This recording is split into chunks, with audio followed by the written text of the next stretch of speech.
बे ठीक को कैसे लिखना है और बच्चों को कैसे सिखाना है।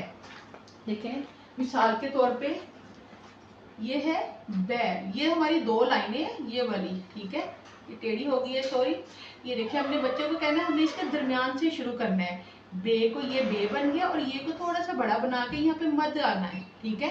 ये देखिए जब मद की शक्ल हमने बना लेनी है ये वाली, ये देखिए हम इसको यहाँ पे रखते हैं ना, ये देखें ये मद की शक्ल आ रही है ना, ये बे हो गया, बे को थोड़ा छोटा और ये थोड़ा सा बड़ा और ये क्या हो गया मद की शक्ल, आगे दाल वही जो मैं आपको बताती हूँ।